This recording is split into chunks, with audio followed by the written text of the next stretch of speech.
We can start now. Right? Can we start now? Come to Yes, ma'am. come to a very lengthy dialogue by Helmer. There has been dance. They have written from dance. This part you can read on your own. Come to Helmer. Listen to her, Mrs. Linde. She had danced her tarantula. Agree, friends? Listen to her, Mrs. Linde. Helmer says, listen to her, Mrs. Linde. She has danced her tarantula, and it had been a tremendous success as it deserved. Although possibly the performance was trifle too realistic, a little more so, I mean, than was strictly compatible with the limitations of art. But never mind about that. That dance has taken place and Nora has danced very well, but at the same time it was too in passion. So she had that passionate dance where all her anxiety was reflected in her dance. Okay, the chief thing is she has made a success. She has made a tremendous success. Do you think I was going to let her remain there after that and spoil the effect? She wanted to stay there in the party for long, but he immediately brought her home. No, indeed. I took my charming little Capri Maiden, my capricious little Capri Maiden, I should say, on my arm, took one quick turn round the room, a curtsy on either side, and as they say in novels, the beautiful apparition disappeared. An exit ought always to be effective. Now she has performed very well, and he was so proud, and he immediately didn't let her mix with people there, and immediately brought her back. Okay, Miss Lady, but this is what I cannot make Nora understand. Oh, this room is hot. Throws his domino on the chair and opens the door of his room. Hello, it's all dark here. Oh, of course, excuse me. Then he lights some candles. No, Nora, she didn't want to come home because the letter would be opened and she wanted to delay that part. Okay, and she wanted to give Mrs. Linde time. I have had a talk with him. Mrs. Linde whispers almost. Nora, yes, and Nora, you must tell your husband about it. Now, Mrs. Linde feels that the problem can be solved, but reality should be revealed before the husband. There should be no secret between husband and wife. Right? In an expressionless voice. I knew it. Now, Nora doesn't know why Miss Linda is saying. She feels that because everything is going to fall apart. So, this is why she is saying this. Mrs. Linde, you have nothing to be afraid of as far as Krogstad is concerned, but you must tell him. I won't tell him. Then the letter will. Thank you, Christian. Now I know what I must do. Hush. Helma coming in again. Well, Miss Linde, have you admired her? That my wife is looking so beautiful? Yes, and now I will say good night. What already is this yours? This knitting? Yes, thank you. I had very nearly forgotten it. So you knit, of course. Do you know you ought to embroider? Really? Why? Yes, it's far more becoming. Let me show you. You hold the embroidery then in your left hand and use the needle with the right like this and with a long easy sweep. Do you see? Yes, perhaps. Now he's teaching teaching her knitting also. But in the case of knitting, that can never be anything but ungraceful.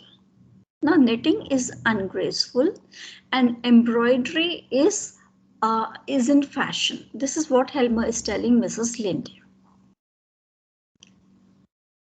Right? While the arms close together, the knitting needles go up and down. It has a sort of Chinese effect. That was really excellent champagne they gave us. Well, good night, Nora, and don't be self-willed anymore. Just loosen up, be flexible, and tell your husband everything. Helma, that's right, Mrs. Linde.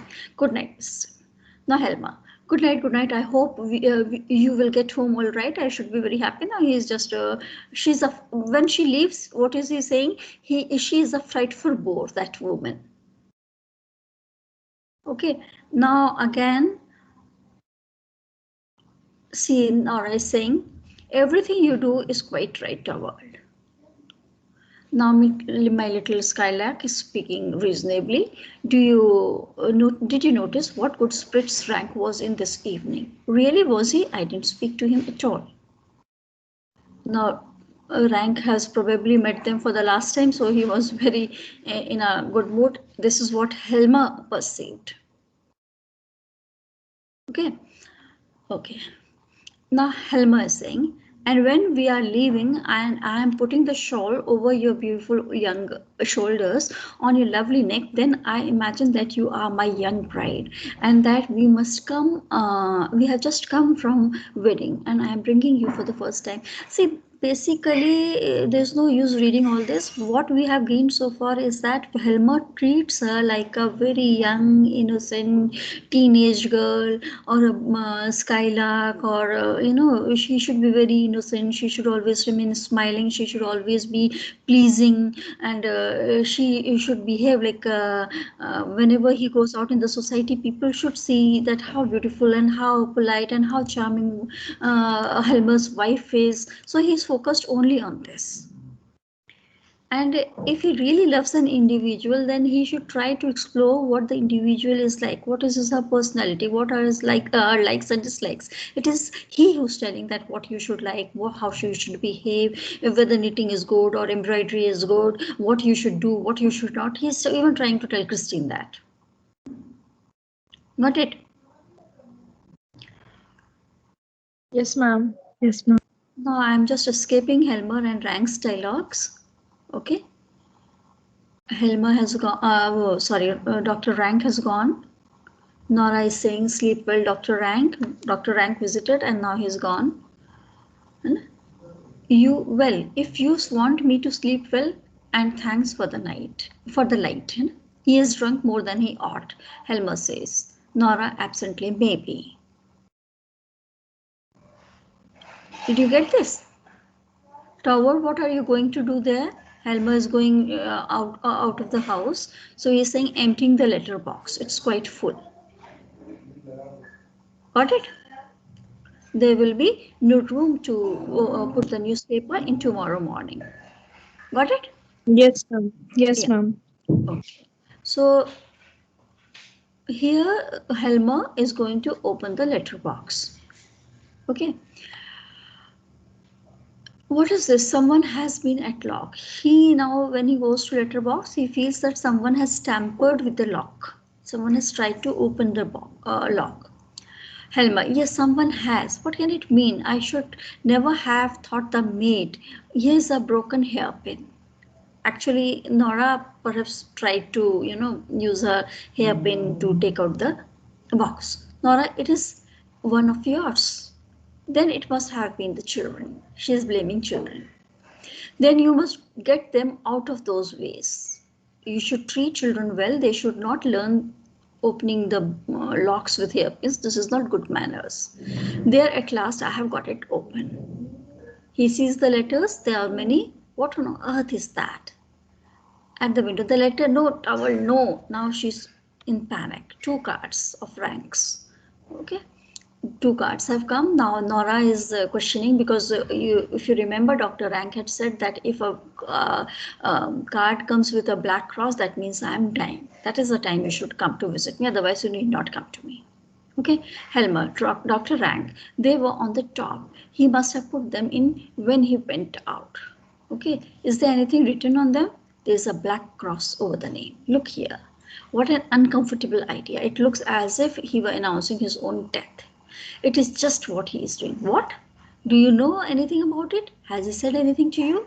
Yes, he told me that when the cards came, it would be his leave taking from us. He means to shut himself. When you hear the news of death, then only you should come. This black card means now you should not come. Okay? Yes, ma'am. Yeah. Yes, Then ma'am. Yes, ma'am.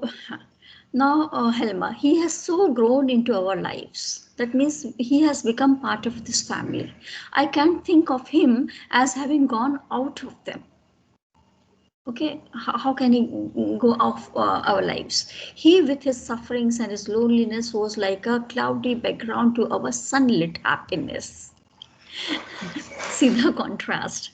The more he saw Dr. Rank, the more he felt that he was suffering and he was lonely, and more he felt that how happy he was. Okay.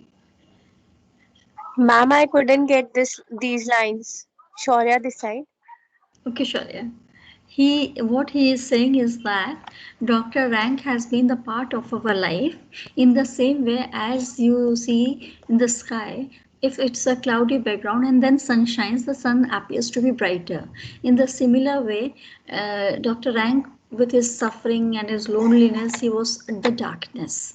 And more he saw Dr. Rank and he felt that he was suffering and he was lonely. The more he felt, he was very happy because he had a wonderful family, wonderful job, so good children, beautiful wife, comfortable home. So this all was highlighted with the background of the sufferings and loneliness of Dr. Rank. Okay, ma'am. Thank you. Okay, welcome. So Helmer is being self-centered, no? yeah, Helmer? he is the height of self-centeredness. He Yes, is ma'am. very egocentric. Okay, we Yes, we two ma'am. are thrown quite upon each other now. Now we don't have Dr. Rank, so we are for each other. My darling wife, I don't feel as if I could hold you tight enough. Do you know how much I love you? He's expressing his love. Do you know, Nora? I have often wished that you might be threatened by some great danger, so that I might risk my life's blood and everything for your sake. See, these are his words.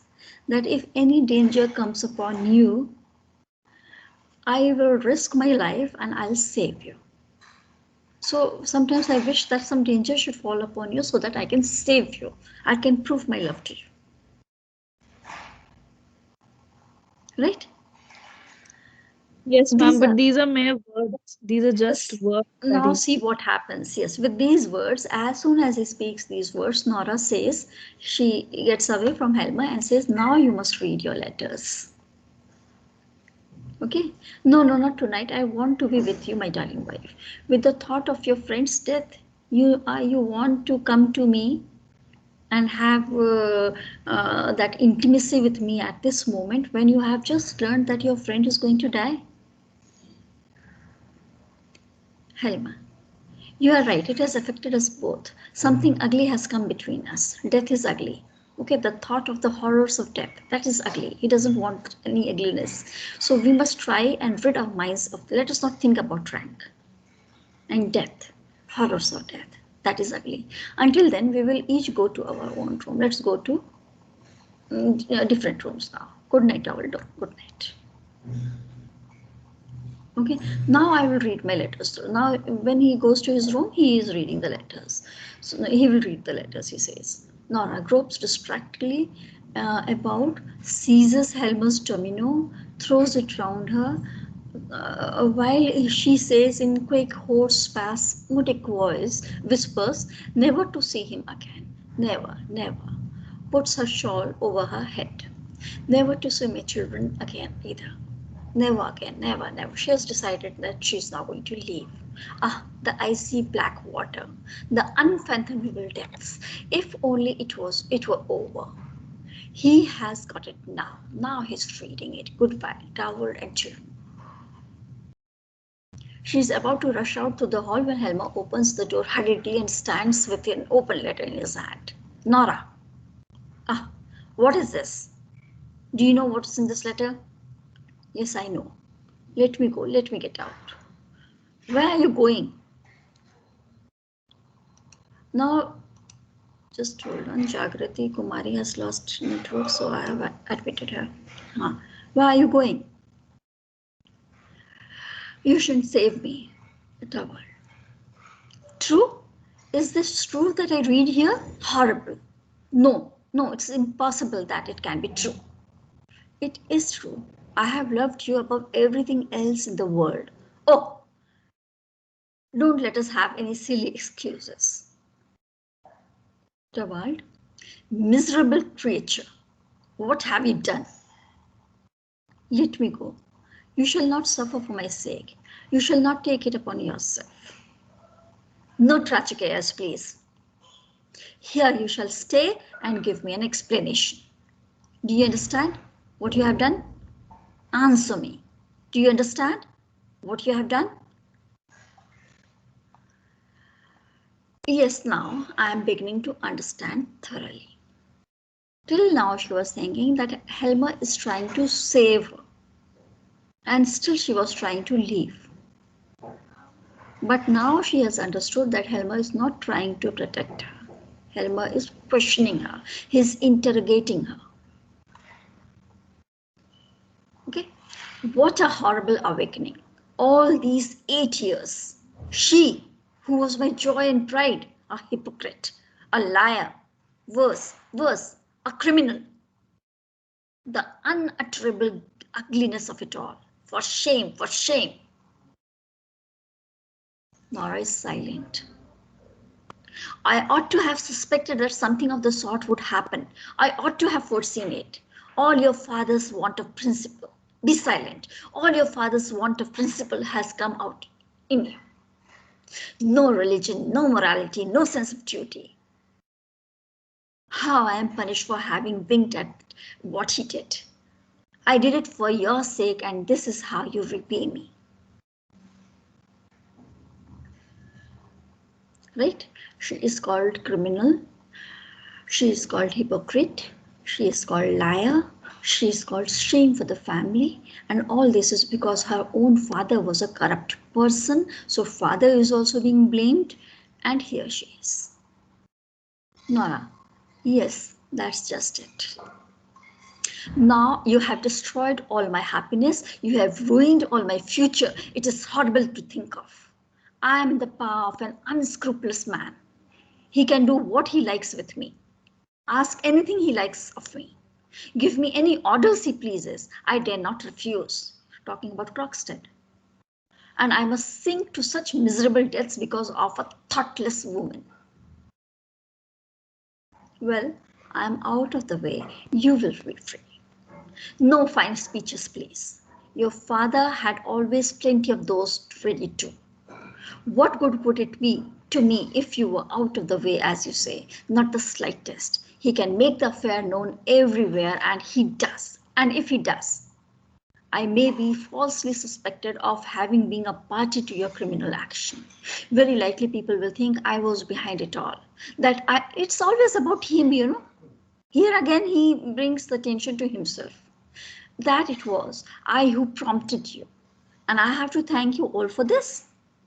You whom I have cherished during the whole of my married life. Do you understand now what it is you have done for me? Yes. It is so incredible that I can't take it in. But we must come to some understanding. Take off that shawl. Take it off, I tell you. I must try and appease him some way or another. The matter must be hushed up at any cost. And as for you and me, it must appear as if everything between us were just as before, but naturally only in the eyes of the world. You will still remain in my house, that is the matter of course, but I shall not allow you to bring up children. I dare not trust them to you. To think that I should be obliged to say so to one whom I have loved so dearly and whom I still... No. That is all over. From this moment, happiness is not the question. All that concerns us is to save the remains, the fragments, the appearance. That means our married life is now shattered. It is in fragments. It has broken into pieces. For the sake of society, we will live under the same roof. But you will have no contact with the children because children are going to be contaminated by your corruptness.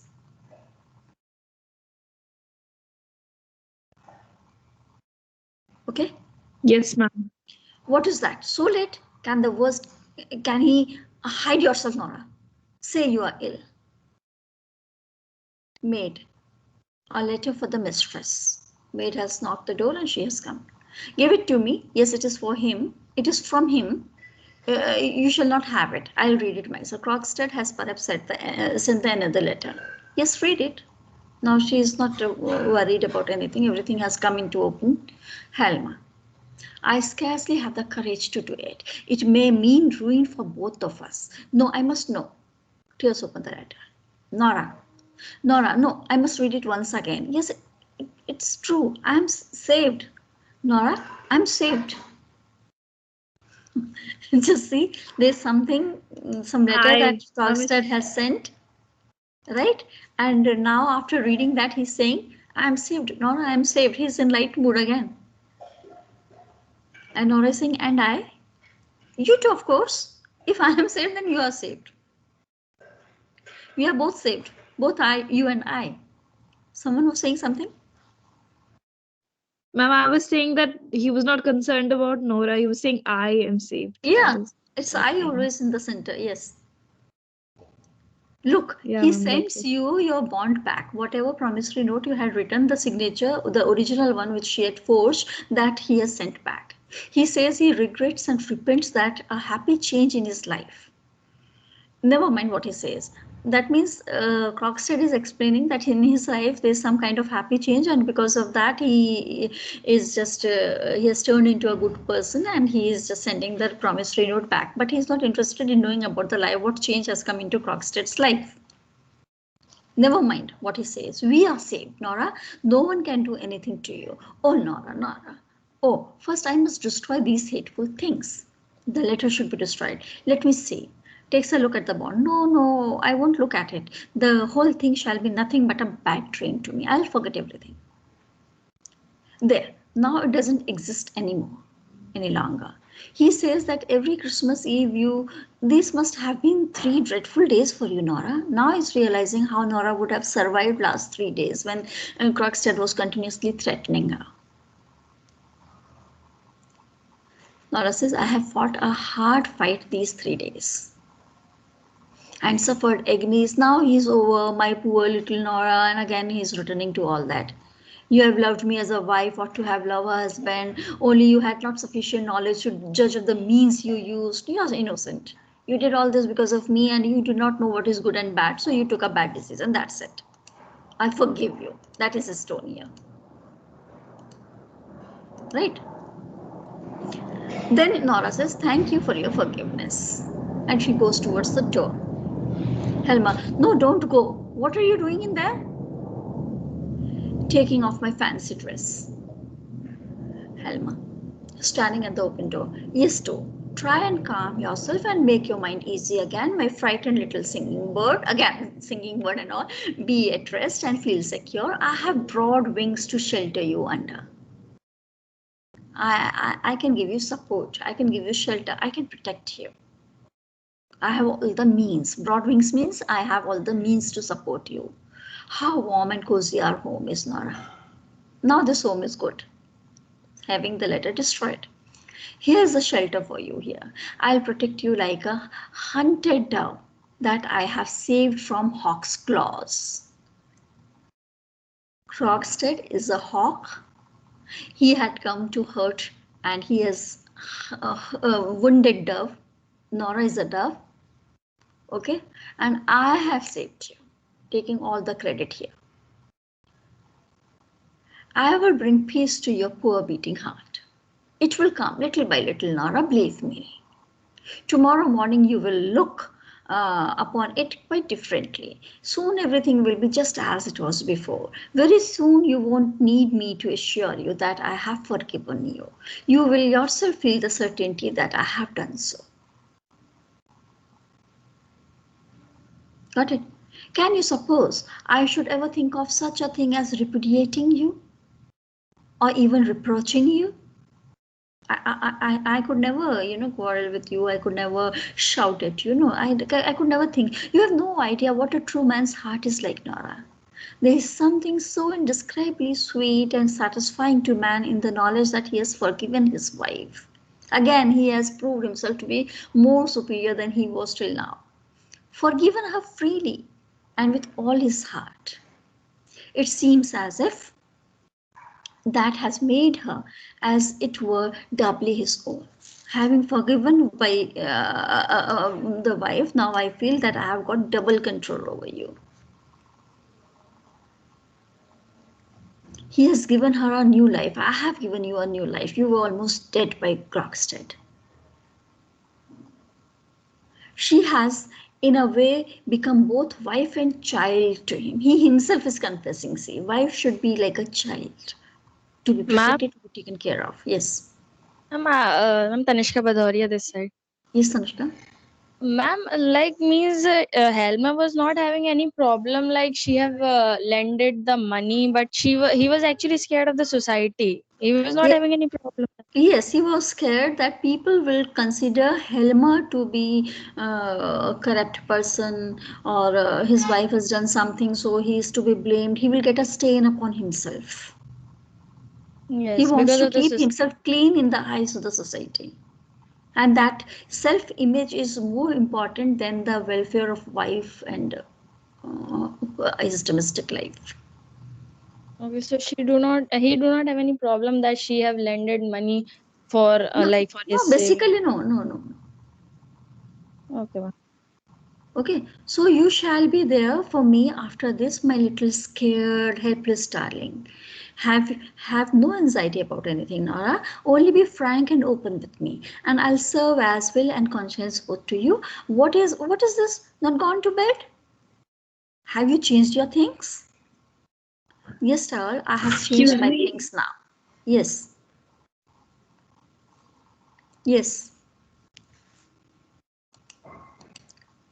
Anyone who wants to say something? Okay, I'm continuing then. Yes, child, I have changed my things now. But what for? So late as this? I shall not sleep tonight. But my dear Nora, looking at her watch, it is not so very late. Sit down here, Toward. You and I have much to say to one another. Let's talk now. What is this? The cold set face? Sit down. It will take some time. I have a lot to talk over with you. You alarm me, Ma'am, Nora. Yes. excuse me, ma'am, but for in the first place, Christine reveals now that women were not allowed to take or borrow money from others without their husband's consent. Yes. So maybe Torvald wouldn't have been fine with her borrowing money. One, because his reputation would have been stained, and also because they were not allowed to borrow money without their husband's consent. Is it like relevant here or is it not? Who is speaking? I'm Shobna. Shobna, having read almost, we are at the end of the play. What kind of man Helma appears to be? Yeah, like he seems like a very self-righteous man who's all about morals and His also honor is very superior to him. If he is a self-righteous person, then he should not be a hypocrite, because he said that everything we will pretend to the society as if it's a happy family, and here within the four walls of the home, it is everything is shattered. yeah, so he's a hypocrite, but he pretends to be a self-righteous man.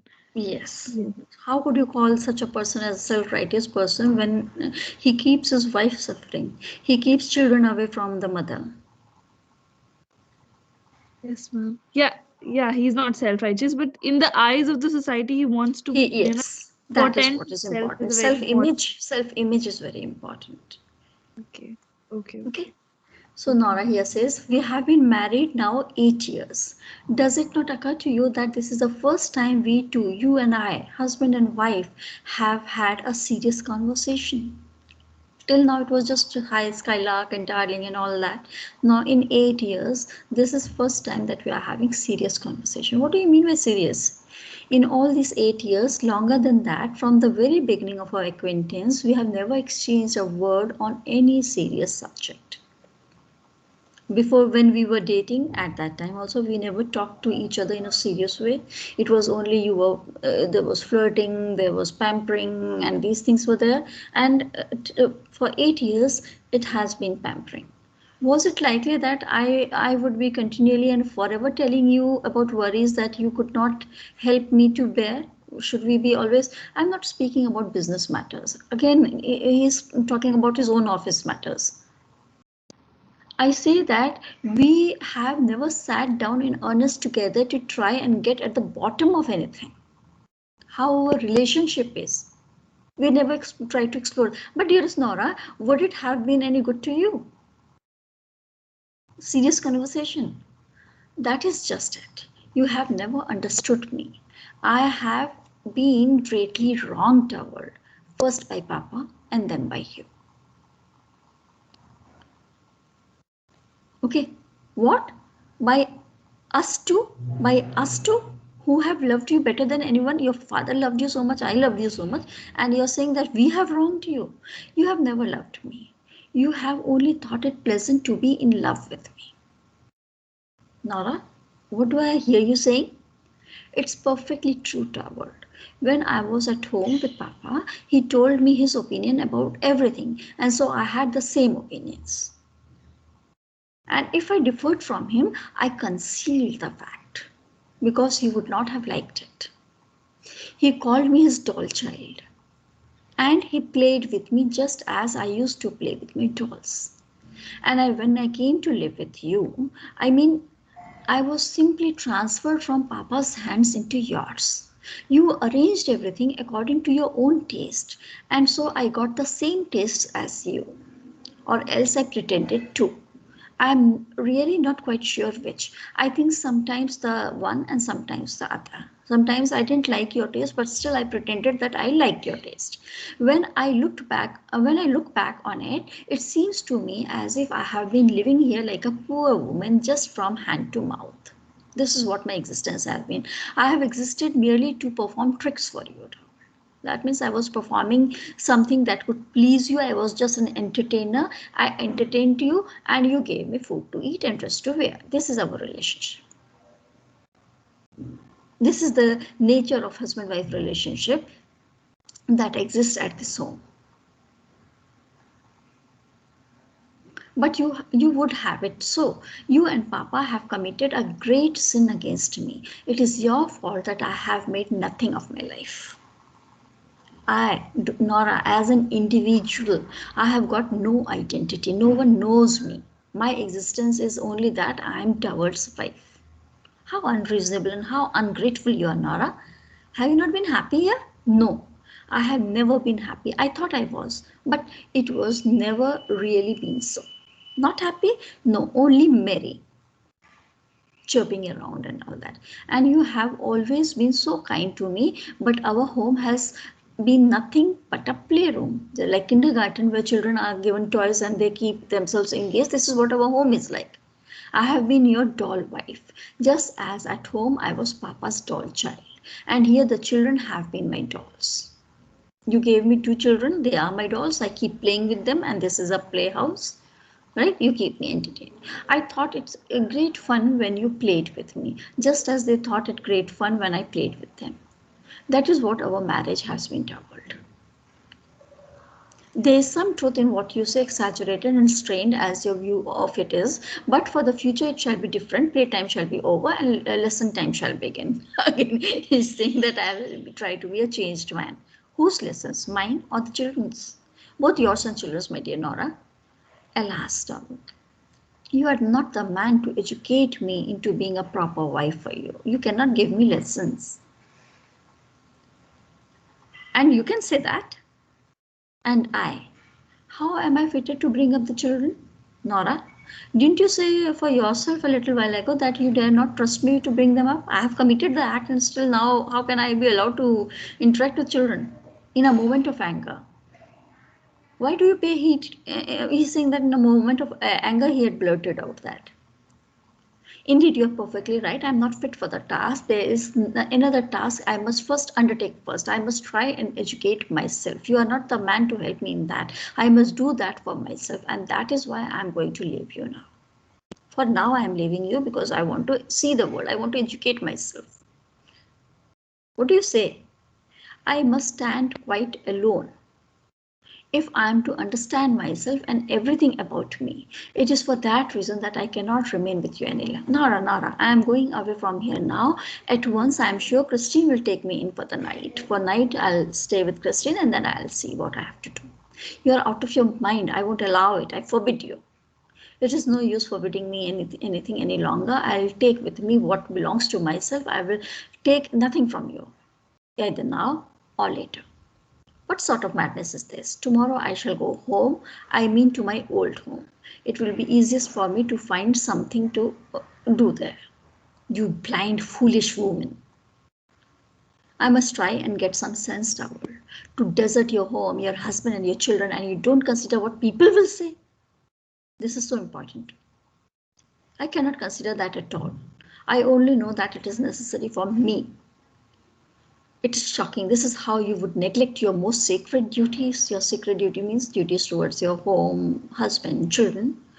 What do you consider my most sacred duties? Do I need to tell you that?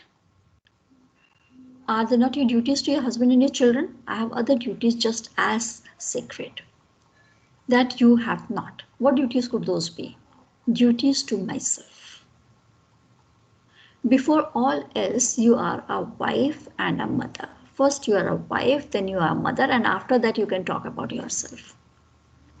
I don't believe that any longer. I believe that before all else, I am a reasonable human being, just as you are. Because a man would never say that I am husband and a father first and then I'll talk about myself. Right? In the similar way, she says that it is these roles I have got later, but basically I'm a human being who can reason.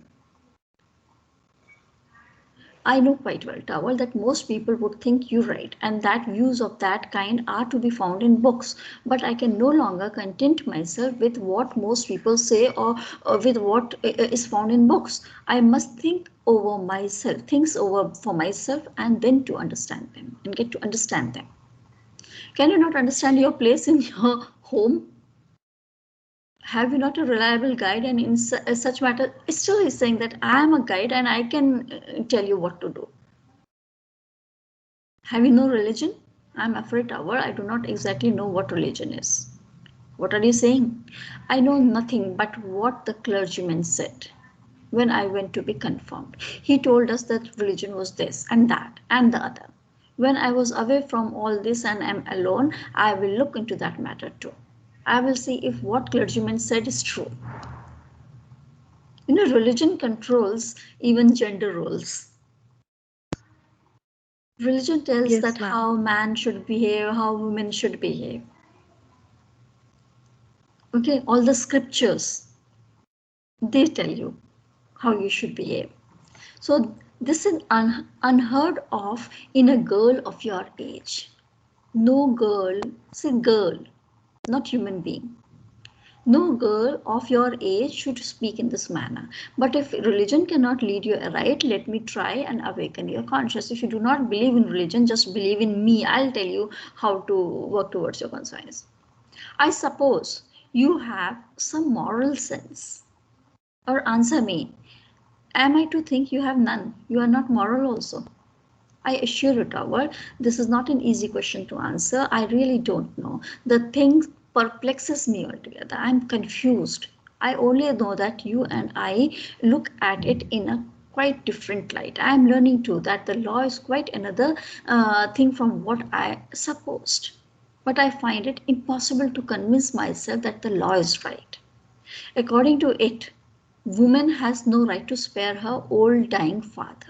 I just didn't want to tell my father because he was dying. He would have become, he would have come into anxiety knowing that the son-in-law's life is in danger. Or I saved my husband's life. So how can I be wrong? I can't believe that. You talk like a child. You don't understand the conditions of the world in which you live. Okay, now still there's something that I think we can leave for the next class because this part is important and I think tomorrow we are going to complete the play. Okay? Ma'am, Yes. ma'am, I was having one doubt related to yesterday's quiz. Okay. Ma'am, in that one question we have about the conclusion of the story. So in that, two options were like that Nora remains in the house with the towel for the sake of the children, and second one was that Nora leaves his husband. So ma'am, both the options are correct. No, then like both are the conclusion that Ibsen wrote. We haven't reached the conclusion yet. Yes, ma'am, but like Okay, I have so read let's about it. not talk about it because that will spoil the those who have not read. Because I want that you should either you can read it on your own and reach the conclusion by tomorrow, and tomorrow we can discuss the play. But right at Yes. this moment, many of you would not have gone through the play. So Yes, it's ma'am. better not to discuss that what happens in the last part, how the play ends. Okay, ma'am. Right? Tomorrow we'll be discussing this point. Okay? Ma'am, And Shobna hai. yes, Ma'am, Shobna hai. Ma'am, I yes, also Shweta. have a question from the Yes. quizzes. Ma'am, Yes. there was this question that the conversation between Nora and Krogstad, was it a, and there were options, was it a dramatic irony or an allegory? And there were two more options. And the answer was dramatic irony. So, how is it dramatic irony? Because I looked it up on Google, and dramatic irony is when something is happening in the play and the readers are aware of it, but the characters are not aware of it. So, how is the conversation between Krogstad and Nora Which a dramatic conversation irony? was it? Because they have got a lot of conversations. Ma'am, Which one? the one where he, threatens her that he's going to tell her husband. I Yeah, mean, of it course, that was, is dramatic irony because they think that this is going to happen, but readers know this won't happen.